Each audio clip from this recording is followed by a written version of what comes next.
Everyone, what is going on? It's Jeff Lightsy Jr. here with the Black Boss channel in victory formation. And whoo-wee! We had some basketball last night. Paul George, 37. Trae Young and the Hawks come back from down 26. And we're going to get into all of it right after the bumper.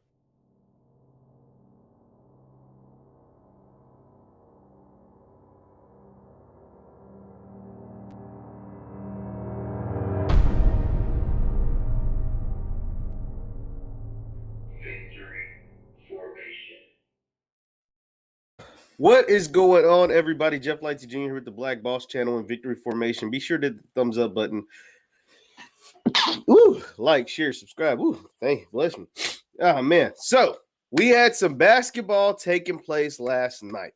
The Hawks and the Sixers was game one, and then we had the Utah Jazz versus the Clippers without Kawhi Leonard in the second game over on TNT. Be sure to hit the thumbs up button, like, share, subscribe, and leave your thoughts in the chat. Please be interactive because we love answering questions, talking, using comments on the screen, putting them up on the screen, and all that good stuff. So, let's talk about game one first. Ice Trae again. Mr. Ice Trae himself, Trae Young, was out there giving the 76ers problems. Now, let's rewind. Joel Embiid actually had 17 points and was 8 for 8, right? He had 17 points, 8 for 8. That don't sound right. But anyway, he was 7 for 7. He hadn't missed a shot in the first quarter, and he had 17 points. And the Sixers jumped out on the Hawks like it wasn't nothing. And they were up 26 points by the second quarter.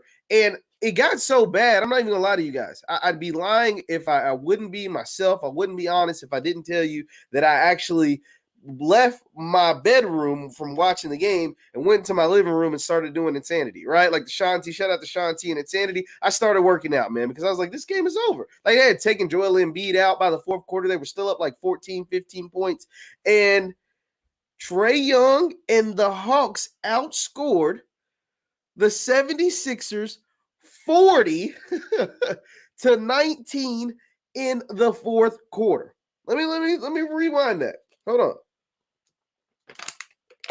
Trae Young on the road, 22 years old, and his Atlanta Hawks outscored the 76ers 40 to 19 to pull out a 109-106 win and to take a 3-2 series lead over the 76ers. I mean, I'm looking at these I'm looking at these stats, man. I still can't believe it. I still can't believe it. Leave your thoughts in the chat. Leave your thoughts in the chat. I still cannot believe that Trae Young at 22 years old was able to drop 39 and 7 assists, including, I think, 17 in the fourth quarter. He almost outscored the 76ers in the fourth quarter by himself. I know he scored 13 in the fourth quarter. 13 in the fourth quarter, almost outscoring the 76ers by himself to lead this come-from-behind victory. They outscored the Sixers by 21 points. Think about it. They outscored the Sixers by 21 points in the fourth quarter and was only able to win by 3. Right? That tells you the Sixers had almost a 20-point lead going into the fourth quarter. They almost had a 20-point lead going into the fourth quarter. Like, Philly, what the hell is going on? Doc, we got to look at Doc Rivers, guys. We got to start pointing fingers at Mr. Doc Rivers because his team seemed to always do this. His team seemed to always be super, uber talented. The Clippers of last year, the Sixers of this year, and somehow, some way seem to drop games. Somehow, some way seem to underachieve. Somehow, some way seem to underperform. Somehow, some way seem to drop games that they shouldn't be losing. Now, we also have to, and this is why in one of the titles I put, Trae Young and the Hawks are one game away from breaking the Sixers up. He's one game away from actually demolishing the 76ers as we know it. This 76ers team, Trae Young and the Hawks, are one game away from blowing it up. The trust the process, that era, it's about to be over because Ben Simmons and Joel Embiid cannot be on the same team. It's not going to happen. They are going to get rid. If they lose this series, I mark it down right now, June 17th, 2021. I told you, if the 76ers lose this series to Ice Tray, to a 4 seed, to a team that is really overachieving, at least I thought they were overachieving. Now they're just balling, right? If they lose to the Ice Tray and the Atlanta Hawks, the 76ers will blow this team up this offseason. Ben Simmons or Joel Embiid will not be on the team next year. And my bet is Ben Simmons is gone. And why? Because Ben Simmons is a 6'10 guard, right? He's a 6'10 guard that's getting paid $150 million to just be a defensive specialist. That doesn't get the job done. You are 6'10 with an elite handle. You cannot get paid $150 million, like $30 million a year, to just be a defensive specialist, to go up there and go 4 for 10 from the free throw line. 4 of 10 from the free throw line. That cannot happen. Ben Simmons is running from the ball in the second half because he can't make free throws. People always say, you know, I've seen instances where LeBron has run from the free throw line. I've seen instances where even in these playoffs, Giannis is running from the free throw line. But LeBron and Giannis, they shoot like 60-something percent, 70-something percent on a good day, in a good year. Ben Simmons, you know what he's shooting from the free throw line in the playoffs? 30%. He's in the mid-30s. He's like 32% from the free throw line in these very playoffs. He went 4 for 14 last night. I think they said he's the first guard ever in the playoffs, because we list him as a guard because he plays point guard for them. He is the first guard ever to miss 10 free throws in one playoff game. The first guard ever to ever do it. He went 4 for 14. Hell, they're doing Simmons in the backcourt. This is the stuff they do to centers. This is the stuff they did to Shaq. This is the stuff they did to guys like that were 7 feet that played in the low post in the early 2000s and the 90s. They're doing this to a point guard in 2021. The age of shooting, the age of spread, the age of, you know, everybody jacks up a million threes. We're going to talk about the Utah Jazz, who made 17 threes in the first half, right?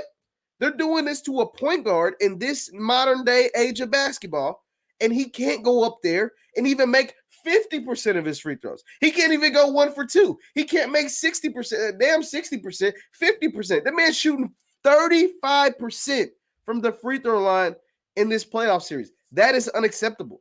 And that is what's going to get him traded. That is what's going to get him shipped off. Because now, for years, there's been this conflict of who's better, like Ben Simmons or Joel Embiid, or who should we keep?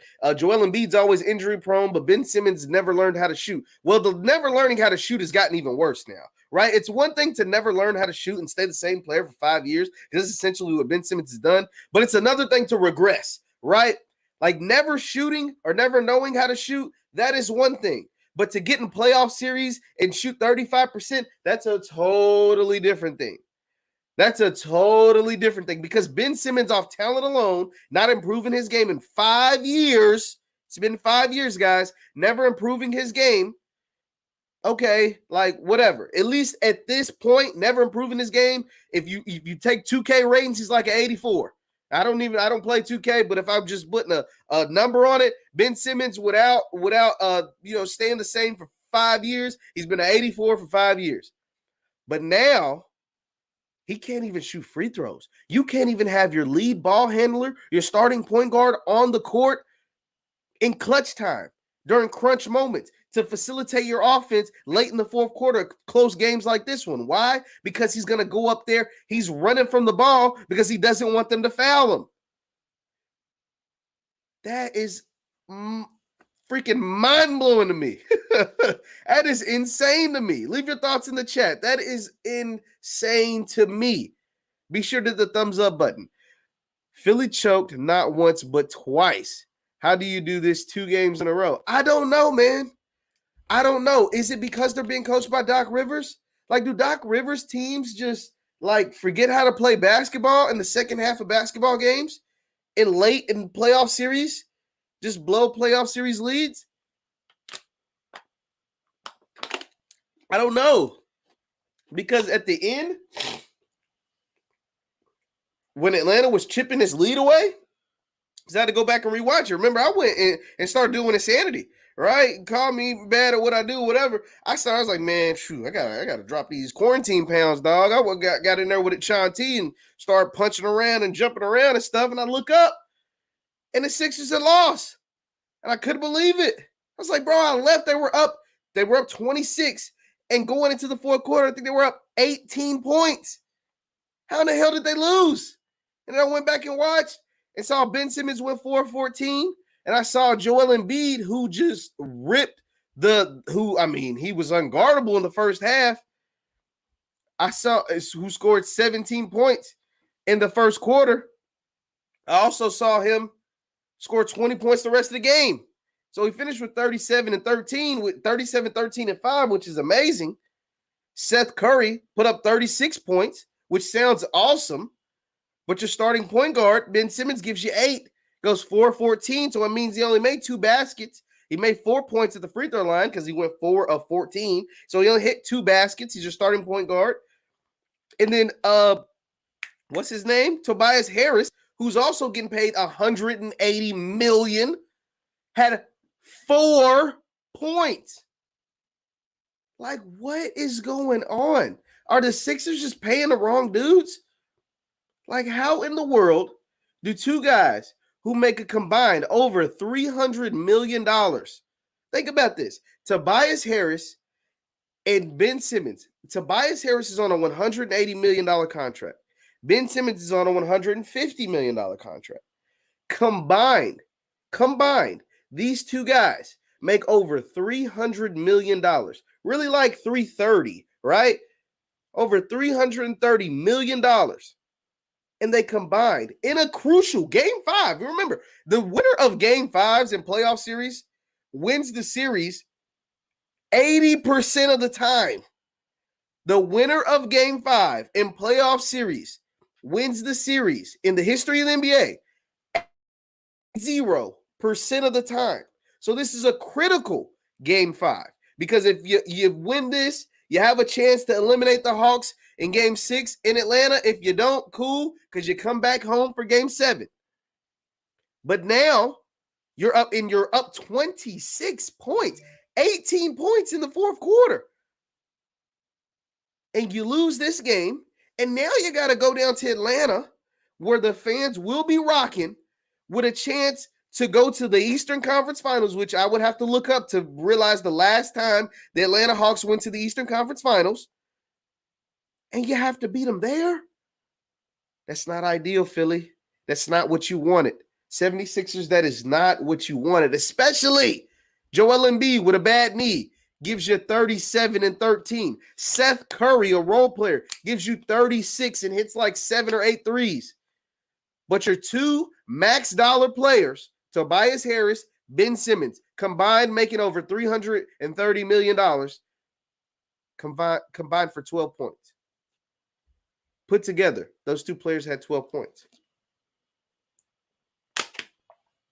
It's unacceptable. Philly's going to blow their team up. Ben Simmons will not be a 76er next season if they lose this series. Guarantee it. I said it on June 17th. Ben Simmons will not be a 76er if Trae Young and the Atlanta Hawks take the Sixers out in this round of the playoffs. Be sure to hit the thumbs up button, like, share, subscribe. Thumbs up, thumbs up, thumbs up. So, the second game, Mr. PG-13 Paul George said, step aside, guys. PG-13 is in the building, and he came through big for the Clippers. The Clippers, who were able to somehow, some way, take on that barrage of 3-pointers that the Jazz gave them in the first quarter and in the first half. I think the Jazz hit 17 threes in the first half. They hit like 12 in the first quarter alone. Bogdanovich hit 7 threes by himself in the first quarter of this game. And at the end of the first quarter, with one player hitting 7 threes and the team hit like 12 threes, the Clippers are only down 1 point, 37-36. In the second half, the Clippers had 5 more threes. They had 17 in the first half. or the Jazz, excuse me, not the Clippers. The Jazz hit another 5 threes in the second quarter, and the Clippers were only down 5 points at halftime. 17 threes the Jazz made. The Clippers were only down 5 points at halftime. And that was because Mr. Paul George, Mr. Playoff P, Pandemic P, George Paul, as Skip Bayless call him, disrespect the man, had 22 points in the first half. Paul George had his historic KD, Kevin Durant, not quite KD, but his KD type night, having 37 points, 16 rebounds, and 5 assists. Because they know Kawhi Leonard is more than likely, by all the reports, is going to miss the rest of these playoffs. He's not only just going to miss this series, it looks like that knee injury could potentially be a torn ACL, and he's going to miss not just this series if they were to advance. He is not going to play in no conference finals. He's not going to play in an NBA finals. It's over for Kawhi Leonard. His season seems to be done. So, Paul George got that information, took that, processed it, and went out there and had the game of his life. And went out there and looked like the Paul George we used to see in Indiana. And went out there and looked like the Paul George we used to see battle with LeBron James with the Indiana Pacers. And went out there and looked like the Paul George we saw that was leading his teams to Eastern Conference Finals, to Eastern Conference battles against LeBron James and the Miami Heat, and took them to the brink of the edge multiple times. That's what Paul George looked like. Not the playoff P that we saw losing in the first round in OKC, not the pandemic P that we saw getting busted, losing a 3-1 lead in the bubble to the Denver Nuggets. No, he looked like Paul George, one of the best players in the NBA when he wants to be. One of the best players in the NBA when he decides to show up to work. One of the best players in the NBA when he is not psychologically psyching himself out of the games. Paul George has self-admitted that he thinks too much. He gets in the games, these big-time playoff games, the ones that separate the stars from the superstars, the one that separates the good players from the stars. And he gets to thinking, and he gets to being, just getting out of his own way, getting in his own way of playing at peak performance. That'd be the problem with Paul George. He's an amazing basketball player when he's not in his own head. And he's proved it again. He's proved it multiple times, but he proved it again with the season on the line. They lose that game in Utah. They're not winning that. They're not winning Game 6 at home. They're not winning Game 6 at home against the Jazz. And even if they already have to come back to Utah for Game 7, with the season on the line, you win Game 5 because remember what I said about in the Jazz, not the Jazz, in the Hawks series. The team that wins Game 5 in the history of the NBA wins 80% of the time they win the series. So that game was crucial because just like the Hawks winning in Philly in Game 5 and going back home for Game 6, the same thing was applicable for the Clippers. Paul George outplayed Donovan Mitchell. Donovan Mitchell has been one of the best players in the NBA all season. Paul George took it to him. Now, part of the reason why I think Donovan Mitchell had such a bad game, he shot horribly. He ended up finishing with, what did you finish with, Donovan? He ended up finishing with 21, 5, and 5, but, he shot horribly from the field. First of all, almost all of his shots were from three-point line. That's not going to get it done because that's not Donovan Mitchell's strongest asset. Can he shoot the three? Absolutely. But that's not his strongest part of his game. The best part of Donovan Mitchell's game is getting into the lane and finishing at the rim.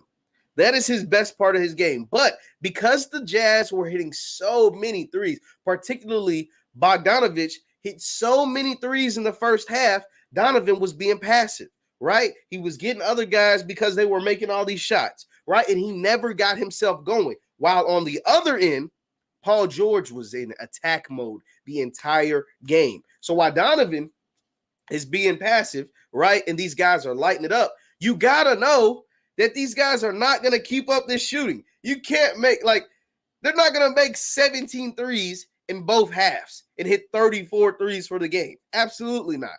So while Donovan was being passive and his guys were making their shots, Paul George was being super, super aggressive, getting to the rack, finishing through contact, getting and-ones, making his free throws, hitting his threes, getting his other guys involved, grabbing rebounds, offensive and defensive rebounds. He finished with 17. And so by the time the second half came around, not only did the Jazz cool off, I mean, they went ice cold from the field. They went ice freaking cold from the field. They literally missed their next. They hit 17. So they started the game 17 of 30. So like 17 of 30 to start the game. That's over 50%.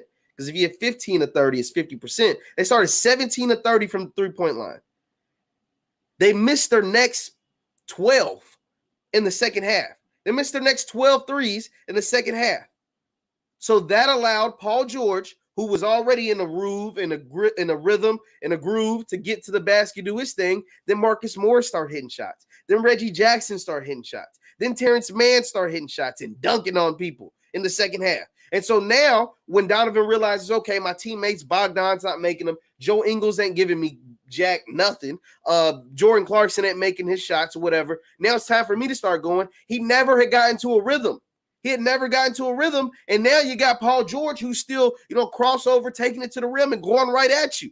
And you're trying to get into a rhythm when Paul George has already got it rolling. And it was over by that point. The fact that Donovan, and he could never find it because he's missing shots, and you come back on the defense end of the side, and Paul George is giving you buckets. That was the problem with the Jazz last night. That was the problem that they ran into last night. The fact that Paul George did everything in his power after learning that Kawhi Leonard is pretty much, he's done. He's done for the playoffs. You're not going to have Kawhi to save you. You're not going to have Kawhi to lead you. You're not going to have Kawhi to get you to the promised land and get you to where you want to go. So you got to do it. PG, you got to do it. You got to lead the team. You're the one in charge. You're the captain now. And he took over like he was supposed to. And that is the Paul George. That's what makes Paul George so frustrating, right? Like a guy like Ben Simmons, we've never seen him do it before, right? Like certain guys we've never seen play at a level that we feel like probably they should play, but at least we've never seen it. Ben Simmons, right, is so talented that a lot of people feel like he should be, up here. He's supposed to be the closest thing to LeBron in the NBA because of his size, his handle, his defensive ability, but he can't shoot. And not only can he not shoot from the perimeter, he can't make free throws. So and we've never seen him be that guy. I don't know what Ben Simmons' career high is, but I know it's not like 50 points. I've never seen Ben Simmons make a three, let alone make like 3 or 4 or 5 threes in a game, right? So we've never seen it, so we can okay, he just is what he is. Paul George, we've seen other performances like this before. Now, this might have been his best game of his career, right?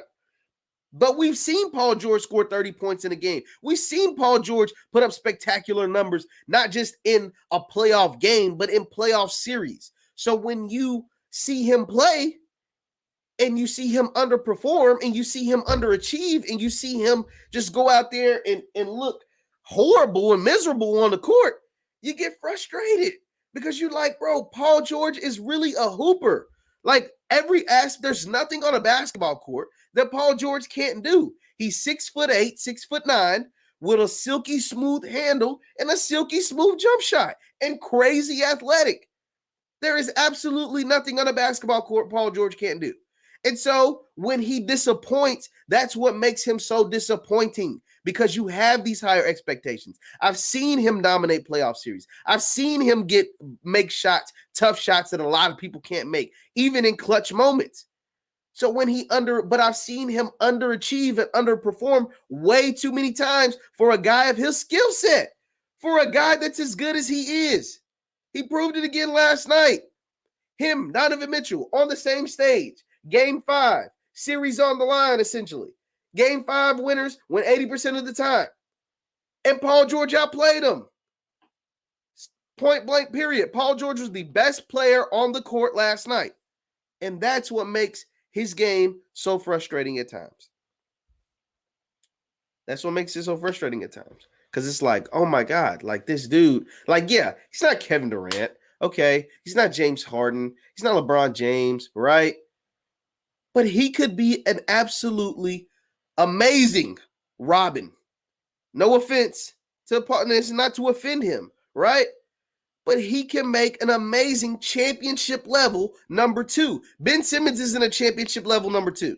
We were starting to, like, I think I always knew this, but most people are starting to finally get this through their brains that Ben Simmons is not a championship level number 2. He's not. If Ben Simmons is your number 2, you're not going to win a championship. It's just that simple. You have to be able to shoot the ball at some capacity to in this league. You had to. If you're going to be a max player, if you're going to be a player like you're supposed to be a top 20, top 15 player in this league, you got to be able to shoot the ball, at least make free throws. Ben Simmons can't even make free throws. So, no, he's not a championship level number 2. But Paul George is. Paul George is. A guy like Kyrie Irving is. A guy like James Harden is. You know? Devin Booker. I think Devin Booker is. And Devin Booker could potentially be a number 1. So these games, they were crazy, these comebacks, because one thing, I've been in a group chat, and shout out to the HP Sports Talk group chat. We were talking, it was like, man, all these blowouts. And then all we had was crazy comebacks. Well, a crazy comeback from the Sixers, and then another historic performance by Paul George. So I'm happy, man. The playoffs are rolling. They're getting into it. They're playing their tails off, and we got some more games. What can Kevin Durant give us an encore to what he did 2 nights ago? He played 48 minutes. He scored 49 points. He grabbed 17 rebounds and dropped 10 assists. Can he give us an encore and close out this series against Milwaukee? Or Milwaukee going to get their pride together and get it together and not let one man just simply destroy them like that? Is Giannis Antetokounmpo not going to be scared of going to the free throw line? Is Chris Middleton going to actually make some plays? Is Drew Holiday going to actually make some plays? Is PJ Tucker going to make a basket? I get it. You're chasing Kevin Durant around. That's not an easy assignment. It's honestly an impossible assignment, right? But are you going to actually get me a basket in this game? I need you to make 1 or 2 of them corner threes if you want any chance of beating Brooklyn. Because Kevin Durant sees blood in the water. He's like a shark with blood in the water. The man is not here to play around. He understands his guys are hurt. He understands the quicker that he can get the series over with, the better it is for his team. And he is trying to end it tonight, game 6. Leave your thoughts in the comment section, in the chat. Who's winning game 6? Do you have Milwaukee? Do you have Brooklyn? Do you think Milwaukee can step up and try to slow down Kevin Durant? You don't stop Kevin Durant. You just try to slow him down. And do you think the wear and tear of going 48 minutes, scoring 49 points, grabbing 17 rebounds, and dropping 10 assists is going to hurt KD in his performance tonight? Or do you think he is just that kind of monster? Do you think he is just that kind of animal that he can go out there and give you a repeat performance? Maybe not 49, but maybe a 41 or a 37 and another 15 rebounds. Do you think he's built like that he can do it 2 games in a row, even with James Harden hobbling around on one leg? Is Milwaukee going to attack James Harden? Like, these are the questions. I have so many questions about this game, and I can't wait until it's played out tonight to see what actually happens. Because James Harden played 46 minutes out there the other night. He only went 1 of 12, but he was effective. Why? Because there was times he guarded Giannis by himself. There was times he was switched on to Brook Lopez and guarded him by himself on one bad leg. Now, he only made 1 shot, but he's always going to make his free throws. He made those clutch down the stretch. And he's always a threat. Even though the man can't move, and the man can't jump. And his jumper is so super flat right now because he's on a bad hamstring. But he's always a threat because he is James Harden. He's always a threat because he is James Harden. He can always he's like a 46-minute decoy. He's like a 94 overall decoy. I can't wait to see it. Leave your thoughts in the comment section. Leave your thoughts in the chat. Who do you have tonight? Brooklyn, the Brooklyn Nets, or Kevin Durant? Or Milwaukee Bucks, Giannis, Chris Middleton, PJ Tucker, Drew Holiday, Brooke Lopez, do they get it together and force a game 7? I can't wait to tune in and see what happens.